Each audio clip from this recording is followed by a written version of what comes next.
D'entrée de jeu, cette fonction-là est importante et le travail du commissaire s'inscrit donc toujours à répondre aux insatisfactions et à trouver des solutions, que ce soit à l'intérieur d'un processus de plainte ou à l'intérieur d'une médiation ou d'une référence. Il faut savoir que le commissaire va collaborer avec différents acteurs dans l'établissement et va mettre les personnes en lien de façon régulière, donc jouer aussi un rôle de conciliation. Plusieurs situations peuvent se régler d'entrée de jeu après un coup de téléphone. D'autres situations nécessitent un examen de plainte complet et c'est correct pour le client, ça fait partie d'un de ses droits, le droit de porter plainte et d'avoir de l'aide et d'être accompagné à cet effet-là. La nature et le rôle du commissaire dans un établissement, dans un centre jeunesse, est particulière. Il faut savoir d'entrée de jeu que le commissaire local aux plaintes et à la qualité des services exerce une fonction exclusive au sein de l'établissement et il agit de façon indépendante et impartiale dans le cadre de son travail. Son travail vise essentiellement à améliorer la qualité des services au sein de l'établissement. Pour ce faire, il accueille les insatisfactions et les plaintes des clientèles. La clientèle étant un jeune, un parent ou son tuteur légal.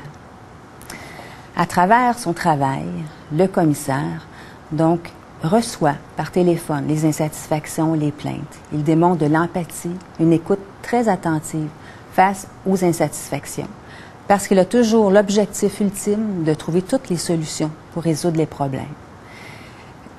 Lorsqu'il échange avec la clientèle au téléphone ou en entrevue par la suite, souvent, il peut jouer différents rôles.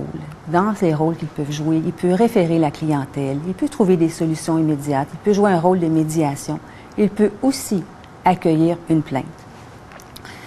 Il est évident que lorsque le commissaire accueille une plainte, c'est-à-dire il va à ce moment-là rapidement ouvrir un dossier de plainte qui est distinct dans l'organisation du dossier de l'usager.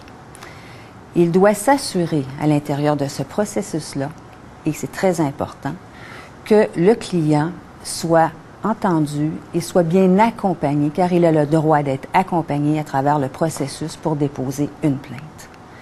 Il doit par la suite recueillir cette plainte-là et évaluer sa recevabilité. Le commissaire local aux plaintes et à la qualité des services a 5 jours pour évaluer la recevabilité de la plainte et statuer par la suite de son traitement.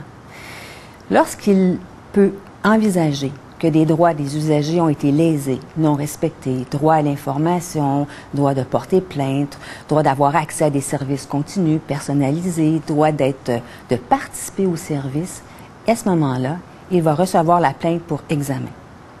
Lorsqu'il évalue la plainte pour examen, à ce moment-là, il s'assure, dans le cadre du traitement, que les protocoles, que les politiques, que les procédures et que le code d'éthique ont été respectés. Lorsqu'il a terminé son examen de plainte et la loi lui alloue 45 jours pour ce faire, par la suite, il devra donc produire un rapport où il fera part de ses conclusions et de ses recommandations s'il y a lieu. Les conclusions sont remises au plaignant et il peut y avoir aussi des recommandations s'il y a lieu selon le traitement de la situation et le traitement de la plainte. En définitive, je pense que s'il y a quelque chose qu'il faut se rappeler à l'intérieur du processus d'examen des plaintes, c'est que c'est un processus qui vise vraiment à améliorer les services. C'est avant tout un levier pour l'intervention où le commissaire ne cherche nullement à identifier un coupable.